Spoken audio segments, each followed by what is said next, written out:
கரூர் போயிருந்தார்ல. ஆமாங்க. சிஎம் விஜய் போயிருந்தாரு, அங்க நிறைய பேசியிருந்தாரு. இல்லைங்க, அதான் தேர்தலுக்கு முன்னே தேர்தலுக்கு பின்னாலியா? தேர்தலுக்கு பின்னாடி சொல்றோம். டிஎன்பிசி எல்லாம் போய் அவ்வளோ கஷ்டப்பட்டு யாரும் படிக்க வேணாம். எவனோ நடிகர் கூட்டத்துக்கு போய் செத்தா போதும், நம்ம வீட்டுக்கு யாருக்கும் அரசு வேலை வரப்போகுது, ஏன் சும்மா அதை கஷ்டப்பட்டு படிக்கிறீங்க அப்படின்ற மாதிரி விஜய் பாஸ்கர் என்ன சொல்லியிருக்காருன்னா, விஜய் தான் வந்து இது பொறுப்பு இருக்கணும், இந்த 41 பேர் மரணத்துக்கு வந்து பொறுப்பு இருக்கணும் அப்படின்னு சொல்லி சொன்ன. அப்புறம் வந்து விஜய் போய் பார்த்து சந்திச்சார்ல, சந்திக்கும் போது அவங்களோட ஃபேஸ் ரியாக்ஷன் எப்படி வந்து யாருன்னு பார்த்தோம்னா அண்ணன் நாஞ்சில் சம்பத். அவர் போகாத இடங்கள்ல அவரே தான் துப்புனா தொடச்சிட்டு போயிடுறேன். இந்த மக்கள் துப்புவாங்க, துப்புனா தொடச்சிட்டு போறேன் அவரு வரைக்கும். சரி, ஓகே. இவருக்கு அடுத்து இன்னொருத்தர், இவருடைய குருநாதன். அது யாரு? அமெரிக்கா நடைபெறும் போகையிலே ஒபாமா குறுக்கே வந்தா இட்லி சாப்பிட்டா கூட வாழ்ந்து விடு, வைகோவை போல வாழ்ந்துடாதே. உண்மையில யார் போட்டு நிறைய பேருக்கு தெரியாது. யார் போட்டு? எங்க அண்ணன் இடுமவன கார்த்தி தான் முதல்ல போட்டது. 8 வருஷத்துக்கு முன்னாடி முதல்ல அதை போட்டது வந்து இடுமவன கார்த்திக். ஆமா, இடுமவன கார்த்திக் அதை போட்டாரு, ஃபேஸ்புக்ல போட்டிருக்காரு. ரிஷிவந்தியம். அதான் ரிஷிவந்தியம் சட்டமன்ற தொகுதியில் தான் அவர் நின்னாரு. ஜெகதீஷ் பாண்டியன் நின்னாரு. அப்போ அந்த தொகுதியில் பார்க்கும்போது தான் ஜெகதீஷ் பாண்டியன் தோல்வி அடைந்தான்னு சொல்லும் போதே எனக்கு தேர்தல் வந்து முடிவே நிறைவேற்ற மாதிரி. டிவின்றது அந்த தமிழக வீன்றது வாஷிங் மிஷினுங்களா? இது தெரியாம நான் வாஷிங் மிஷின் நெட்டி கலங்க. ஓ அப்படிங்களா? சரி சரி. தமிழக வாஷிங் மிஷின் கலங்க. வாஷிங் மிஷின் கலங்க. ஏன்னா போஸ்ட் ஓட்ட பசங்களா இருக்குது. அந்த காவலர் வந்து நினைச்சார் போல இருக்கு. தம்பி அவரே சண்டை பிடிச்சிக்கிட்டான். என்ன நான் தான் சிறப்பு பேச்சாளர் அங்க.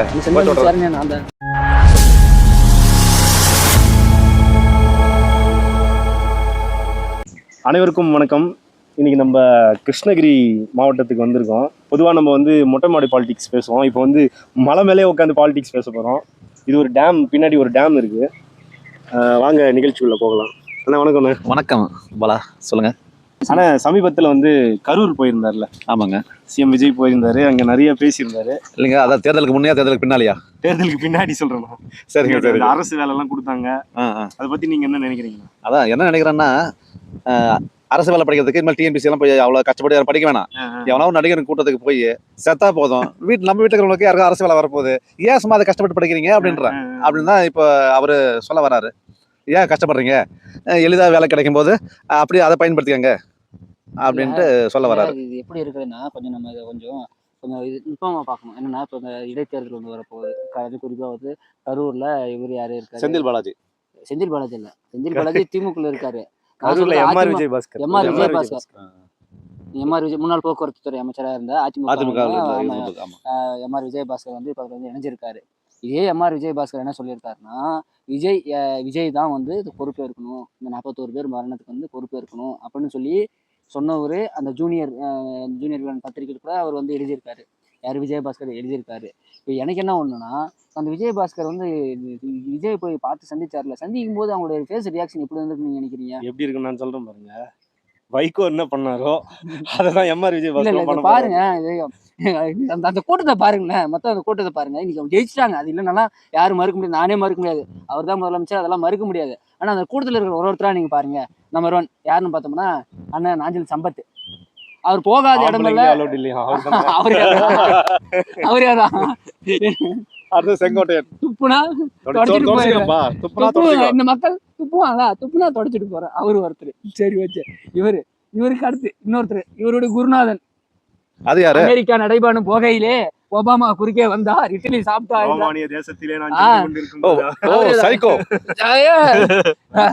வறுமையில் கூட வாழ்ந்து விடு, வைகோவை போல வாழ்ந்துடாதே. உண்மையில யார் போட்டது தெரியுமாங்க? நிறைய பேருக்கு தெரியாது. யார் போட்டது? எங்க அண்ணன் இடுமவன கார்த்தி தான் முதல்ல போட்டது. 8 வருஷத்துக்கு முன்னாடி முதல்ல அதை போட்டது வந்து இடுமவன கார்த்திக். ஆமா, இடுமவன கார்த்திக் அதை போட்டாரு, ஃபேஸ்புக்ல போட்டிருக்காரு. அது வந்து இன்னைக்கு அப்படியே பயங்கரமா பிரபலமாகி ஒரு பேச்சு பொருளா. சரி, வைகோ தான் எப்படின்னு பார்த்தா, சரி, வைகோவுடைய வாழ்நாள் முடிஞ்சது. இப்போ இன்னைக்கு வாழ்நாள் வைகோவாக இருக்கக்கூடிய அண்ணன் வந்து யாரு? ஜெகதீஷ பாண்டியலு இருக்காரு. நல்ல வேலை. நல்லா தேர்தல் சமயத்துல உண்மையிலேயே சொல்ல போனோம்னா யாரெல்லாம் ஜெயிச்சாலும் ஜெயிக்கல நான் பார்க்கல. ஆனா என்னது, அந்த ரிஷிவந்தம் சட்டமன்ற, அதான் ரிஷிவந்தியம் சட்டமன்ற தொகுதி தான் அவர் நின்னாரு. யாரு? ஜெகதீஷ் பாண்டியன் வந்து நின்னாரு. அப்போ அந்த தொகுதியில பார்க்கும்போது தான் ஜெகதீஷ் பாண்டியன் தோல்வி அடைந்தான்னு சொல்லும் போதே எனக்கு தேர்தல் வந்து முடிவே நிறைவேற்ற மாதிரி இருந்தது. ஏன்னா சமீபத்துல அவர் ஒரு மக்கள் மன்றம் போனீங்களா? உள்ள இருந்தேன் நானு. அப்ப எனக்கு எவ்வளவு பண்ண இருந்திருக்கும் பாருங்க உள்ள கொஞ்சம் கூட பேசும்போது என்ன சொல்றாரு, நாங்க ஒரு வாஷிங் மிஷின், எங்க கட்சி ஒரு வாஷிங் மிஷின். இப்ப விஜயோட மைண்ட் செட் ஓ அந்த டிவின்றது அந்த தமிழக வீன்றது வாஷிங் மிஷினுங்களா? இது தெரியாம நான் அடடா. வாஷிங் மிஷின் வெற்றி கழகம். ஓ அப்படிங்களா? சரி சரி. தமிழக வாஷிங் மிஷின் கழகம். வாஷிங் மிஷின் கழகம் அவ்வளவுதான். அதாவது எந்த தப்பு பண்ணிருந்தாலும் இது உள்ள வந்தாக்க அவங்க தீய சக்தி வந்து தூய சக்தியா மாறிடுறாங்க.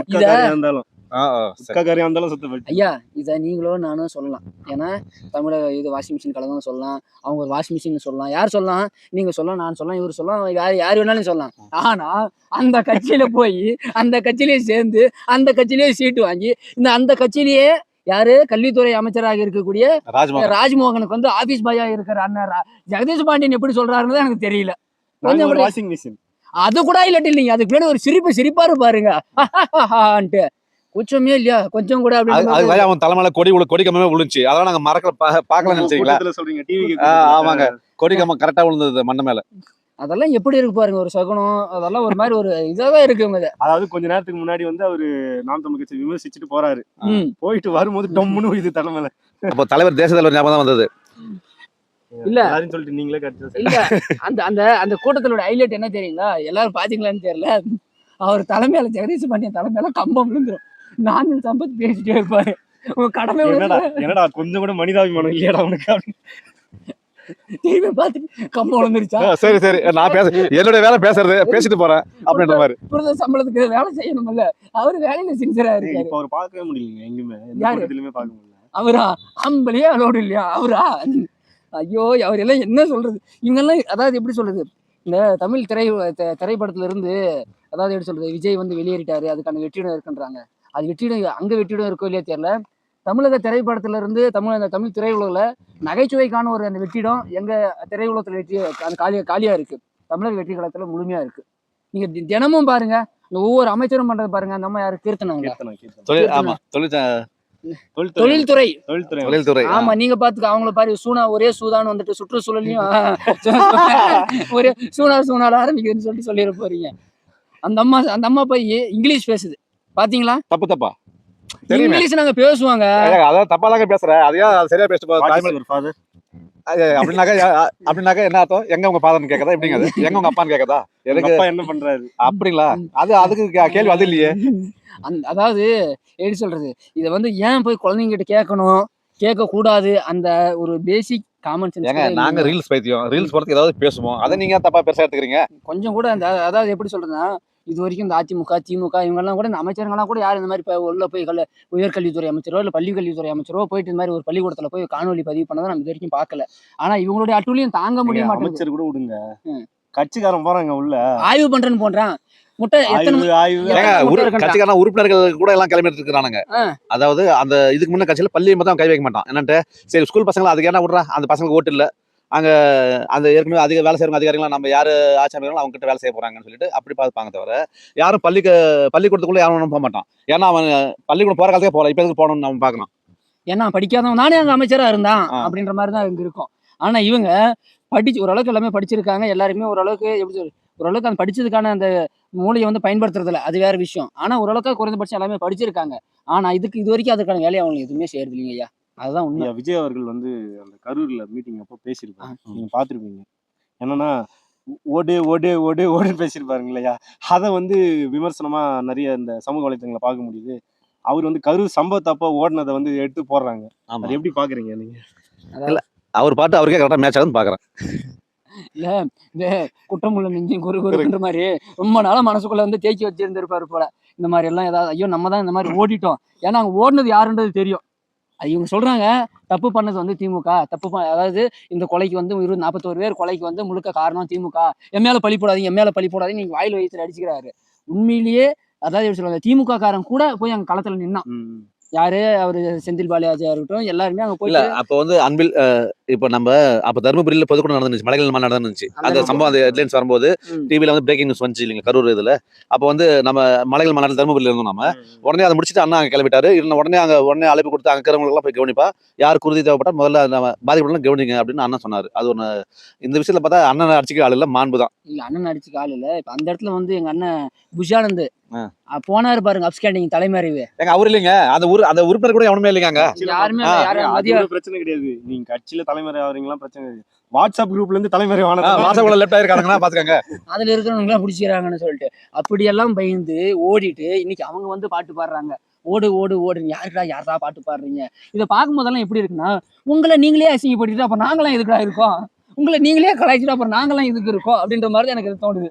ஏன்னா இப்போ சமீபத்தில் ஜெகதீஷ் பாண்டியன் சொல்றாரு, வாஷிங் மிஷின் சட்டசபையில் ஒரு போஸ்ட் பண்ணுவார்ல, வாஷிங் நீங்க துணி துவைக்கிறீங்களா? ஆளா பாவியே, எனக்கு கேட்டுடா சோழகிரி வாங்கடா, வீடு வீடா கூட துணி நானே கூட போய் வாங்கி கொடுக்குறேன், எல்லாருக்கும் வாஷ் பண்ணி கொடுத்துருங்கன்ற மாதிரி தான் இருந்திருக்கும். சட்டசபையில வாஷ் பண்ணிருவேன். அந்த போஸ்ட் பாத்தீங்களா? பார்த்தேன் கரெக்டா விஜய் பண்ண மாதிரியே பண்ணாரு ஜெகதீஷ் பாண்டியன். அப்போ அந்த அந்த போஸ்ட் அந்த ஒரு போஸ்டுக்கும் ஜெகதீஷ் பாண்டியனோட வாய்ஸுக்கும் மிங்கிள் பண்ணி பாருங்க. நாங்க ஒரு வாஷிங் மிஷின் அப்படின்னு சொல்லிட்டு பயங்கரமா. அங்க வந்து எழுப்பின கேள்விக்கு யாருமே பதில் சொல்ல. எழுப்பின கேள்வி கார்த்தியனா 2 சுற்றுகள் பேசுறாரு. 2 சுற்றிலுமே அவர் கேட்ட கேள்விக்கு யாரும் பதில் சொல்ல. ஏதோ இஷ்டத்துக்கு வருது, ஏதோ பேசுறது. அவங்க பதில் சொல்ல வரல. அவங்க வந்து ஐயா, அதாவது எப்படி சொல்றதுன்னா, இப்போ நிறைய கேள்விகள் வந்து கேட்டாரு, அதுக்கான பதில் தரல அப்படின்னு சொல்லிட்டு நம்ம அவங்களை நீங்க வந்து எப்படி சொல்றது, விமர்சிக்க கூடாது. அதாவது எப்படி சொல்றது, அவங்க ஏன் தெரியுமா பதில் சொல்லல? ஏன்னா அவங்களுக்கு கேள்வியே தெரியல. கேள்வி தெரிஞ்சா தானே பதில் சொல்லுவாங்க. முன்னாடி இருந்த ஆட்சியாளர்களுக்கு வந்து நம்ம ஒரு கேள்வி கேட்டோம்னா பதில் சொல்ல மாட்டான். ஆனா இப்ப இருக்க ஆட்சியாளருக்கு நம்ம கேட்கற கேள்வி அவனுக்கு தெரிய மாட்டேங்குது. அவனுக்கு நம்ம என்ன அதாவது எப்படி சொல்றதுன்னா, நம்ம ஊர்லயே ஒரு மனநலம் பாதிக்கப்பட்டவர் இந்த மாதிரி யாராவது ஒருத்தர் இருக்காங்க அப்படின்னு நம்ம அவங்க என்ன பண்ணுவோம், ஏன் அவங்க கேள்வி என்றாலும் பண்ணாதீங்கப்பா, அவங்க எல்லாம் பாவம், அவங்க நம்ம ஒதுங்கி போயிடலாம் அப்படின்னு சொல்லிட்டு நம்ம நினைப்போம். அதே மாதிரிதான் இவங்களையும், அவங்களும் நம்ம என்ன மனநிலையில பார்ப்போமோ அதே மாதிரிதான் இவங்களையும் பார்க்கணும். பாவம், இவங்க ஒதுங்கி போயிருது நல்லது. ஐயா, உங்க மாவட்டத்துல நேற்று கிழவரப்பள்ளி அணையை வந்து பார்வையிட்டு நாம் தமிழ் கட்சியோட இடுமோன் கார்த்தி அவர்கள் வந்து பார்வையிட்டாங்க. ஒரு கண்டன ஆர்ப்பாட்டம் நடத்துனீங்க. இந்த மாவட்டத்துல கிழவரப்பள்ளி அணை மட்டும் தான் உங்களுக்கு பிரச்சனையா, இல்ல வேற என்னென்ன பிரச்சனை இருக்கு உங்க மாவட்டத்துல? இது கிருஷ்ணகிரின்றது மலைகள் மாவட்டம். மலைகள்ன்றதுனால குவாரிகள் வந்து எக்கச்சக்கமான குவாரிகள் இருக்குங்க. இது அதுவும் அண்டை மாநிலங்களுக்கு கடத்துறதுக்கு எளிதா இருக்குதுன்றதுனால இங்க வந்து குவாரிகளுக்கு அதிகமாக பக்கத்துலேயே பார்டர். ஆமா, ஆந்திராவுக்கு அணை கட்டுறதுக்கு நாங்க தான் இங்க எம்சான் கொடுக்குறோம். கர்நாடகா அணை கட்டுறதுக்கு நாங்க தான் எம்சான் கொடுக்குறோம். ஆனா தண்ணி மட்டும் நம்மளுக்கு தர மாட்டோம். ஆமா, தண்ணி தர மாட்டான். இங்க இருந்து மலையை வெட்டி எடுத்துக்குவான், நம்மளுக்கு வர வேண்டிய கொடுக்க மாட்டான். இல்லை, இதில் நம்ம கொஞ்சம் பார்த்தோம்னா, ஏன் கிருஷ்ணகிரி மாவட்டத்தில் மட்டும், ஏன் பக்கத்து மாவட்டத்தில் இங்கே மலை இல்லையானா, திருவண்ணாமலையில மலையும் இருக்குது, வாணியம்பாடியில் இப்போ ஜவ்வாது மலை எல்லாமே இருக்குது, இப்போ சேலம் பகுதியிலும் மலைகள் இருக்குது. ஏன் கிருஷ்ணகிரி மாவட்டத்துலேருந்து குறிப்பாக எடுக்கணும் அப்படின்னா, இப்போ அண்ணன் சொன்னது போல் இப்போ நிறைய பேர் வந்து எங்கிட்ட இந்த கேள்வியை கேட்குறாங்க. என்னன்னா, இப்போ நீ மலையை வெட்டக்கூடாதுன்னு சொல்கிறல, நீ வீடு கட்ட மாட்டியா?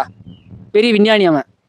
ஆமாம், எப்படி சொல்கிறது, ஐன்ஸ்டைனுக்கே வந்து எப்படி சொல்கிறது, ஒரு குருநாதனாக இருந்தவன் மாதிரி வந்து என்கிட்ட கேள்வி கேட்குறது. நீ எப்படி சொல்கிறது, நீ வீடு கட்ட மாட்டியா அப்படின்னு கேட்பான். இல்லை, நான் வீடு கட்டேன்டா, இப்போ என்னுடைய வளம் என்னுடைய தேவைக்கு நான் எடுத்து பயன்படுத்தி கட்டிக்கிறதே தவறு இல்லை. இப்போ எடுத்துக்காட்டு சொல்லலாம், என் வீட்டில் போர் இருக்குது, அந்த போரில் இருக்கிற தண்ணி நான் எடுத்து பயன்படுத்திக்கிறேன்னா அது பிரச்சனை இல்லை. என் வீட்டில் இருக்கிற போர் தண்ணியெல்லாம் எடுத்து நான் ஊருக்கெல்லாம் கொடுத்தேன் அப்படின்னா தான் அங்கே தான் பிரச்சனையே ஆரம்பிக்குது. அதை முதல்ல நம்ம புரிஞ்சுக்கணும். இது மற்ற மாவட்டங்கள் எதுவும் இல்லாமல் இப்போ நம்ம இந்த நம்ம இந்த கிருஷ்ணகிரி மாவட்டமும் சரி, அந்த பக்கம் எடுத்துட்டோம்னா கேரளாவுடைய எல்லை பகுதியாக இருக்கக்கூடிய கன்னியாகுமரி மாவட்டம், இந்த 2 மாவட்டத்தில் பார்த்தோம்னா கனிம வள கொள்ளை வந்து அதிகப்படியாக நடக்குது. முழுக்க அது எடுத்து சொல்றதுன்னா, நீங்கள் ஒரு கொஞ்ச நாளைக்கு முன்னாடி நீங்கள் பார்த்துருப்பீங்க, ஒரு ஞாபகம் இருக்குங்களையா, எப்போனா ஒரு 2 ஆண்டுக்கு முன்பு இந்த நம்ம ஓசூர் பேருந்து நிலையத்துக்கு முன்னாடி இருக்கக்கூடிய அந்த ஜிஆர்டி மேம்பாலம் விலகிருச்சு. அந்த அளவுக்கு லோடா போயிட்டே இருக்கு. அளவுக்கு அதிகமான கனிம அந்த மேம்பாலத்து மேல கொண்டு போயிருக்காங்க. அந்த டன்னேஜ் அதிகமா போய் அந்த ரோடே பக்கம் வந்துருக்குன்னா அந்த அளவுக்கு கடத்துறாங்க. இப்போ இதுல என்னன்னா, சரி இப்போ இவரு அண்ணா யாரு, தமிழகத்தினுடைய முதலமைச்சர் விஜய் வந்து சொல்றாரு, நான் வந்து சட்ட அனுமதி இல்லாமல் நடைபெறக்கூடிய இந்த கல்குவாரிகள் நான் மூடிடுவேன் அப்படின்னு சொல்லியிருக்காரு. நம்ம ஊர்ல ஏதாவது மூடி இருக்காரா? தெரியலங்க. மூடி இருக்காரு. ராத்திரி 10 மணிக்கு வேலை முடிஞ்சு எல்லாம் கல்குவாரி மூடிட்டு போற மாதிரி தான் மூடி இருக்காரே தவிர எந்த கல்குவாரியும் மூடல. இப்பயும் நம்ம பார்த்தோம்னா அவங்க பல பேர் ஆய்வுக்கெல்லாம் போறாங்களாமே. யாரு? அமைச்சருங்க ஆய்வுக்கு போனா பரவாயில்ல, இப்ப தாவேக உறுப்பினர்கள் கூட ஆய்வுக்கு போக ஆரம்பிச்சிட்டாங்க. தெளிவா சொல்லுங்க, என்ன சொல்றேன், எங்க போறாங்க ஆய்வுக்கு? நல்லா சொல்லுங்க, ஆய்வு செய்ய. ஏன்னா அவங்க எல்லாருமே போற மாதிரி காலையில இருந்தோடனே காலை கடன் கழிக்கிறது போற மாதிரி தான் அவங்க ஆய்வுக்கே போறானுங்க. ஒருத்தர் யார், அந்த ஸ்ரீரங்கத்துல அமைச்சர் ஒருத்தர், இந்த டயரா, இதுதான் டயரா, டயர் முக்கணத்துல வைக்க டயர் என்னடா பேசுறீங்க மாதிரி இருக்குது. டயரா இது அப்படின்னு, டயர் தான், டயரே வட்டம் பாரு, டயர் ஓட்டலாம் தேய்தாண்டா செய்யும். இதை கூட புரியாதுன்னு வச்சு என்ன பண்றது. டயர் என் கருப்பா இருக்கு, டயர் கருப்பெல்லாம் வேற என்னதான் சொல்ல. இவர் வந்து ஒரு சட்டமன்ற உறுப்பினர், சரி இவர் தான் ஒருத்தர் இருக்காரு, இன்னொருத்தர் இருக்காரு இல்லைங்களா, யாரு அறநிலைத்துறை அமைச்சர் ரமேஷ் அவரு சொல்றாரு இது என்ன முறுக்கா இது என்ன எப்படி நான் நம்புறது இதான் முறுக்கு நான் எப்படி நம்புறதுன்னு வரேன் அதானே சொல்றாரு. இது எப்ப சுட்டாங்க நேத்து தான் சுட்டாங்க நான் எப்படி ஆதாரம் நம்புறது இருக்கா? ஆதாரம் இருக்கா சுட்டதுக்கு ஆதாரம் அது வரைக்கும் நீ சுடுற வரைக்கும் நான் எண்ணெயிலே விட்டேன்னா முறுக்கு தீஞ்சிராது எந்த ஒரு சிந்தனையுமே எந்த ஒரு ஆக்கப்பூர்வமான எந்த ஒரு சிந்தனையும் இல்லாத ஒரு ஆட்சியாளர் எடுத்து இந்த ஆட்சி கொடுத்தா எப்படி இருக்கும் அப்படின்றதுக்கு இது ஒரு சின்ன எடுத்துக்காட்டு. அவர் அமைச்சர் தெரியாம அவர்கிட்ட போய் எவனா சாமி கிட்ட தரிசனம் பண்ண கிட்ட கூட்டு போற காசை கூட கேட்டிருக்க எவனோ ஐய மாட்டேங்கிறான். அவர் வந்து எப்படி சொல்றேன்னா என்ன மாதிரி என்னெல்லாம் பார்த்தா யாரு கட்சிக்கார ஒரு அரசியல் சொல்லவே மாட்டேன் இவனெல்லாம் ஒரு ஆளா அப்படின்ற மாதிரி அவர் அந்த மாதிரி தான் முன்னாடி போலீஸ் கேட்டாங்க தம்பி என்னடா பண்றான்னு கேட்டாரு போலீஸ். டக்குன்னு பார்த்தா யாரா நீ அப்படின்னாங்க திரும்பி பார்த்தா யாரு நீ நான் ஏன்னா போஸ்ட் ஓட்ட பசங்களா இருக்குது அந்த காவலர் வந்து நினைச்சார் போல இருக்கு. தம்பி அவரே சண்டை பிடிச்சிக்கிட்டான் என்ன நான் தான் சிறப்பு பேசலாங்க. சரிங்க, தொடர்ந்து பேசுவோம். சரிங்க, தொடர்ந்து அரசியல் குறித்து நம்ம பேசுவோம். சரி, நன்றி.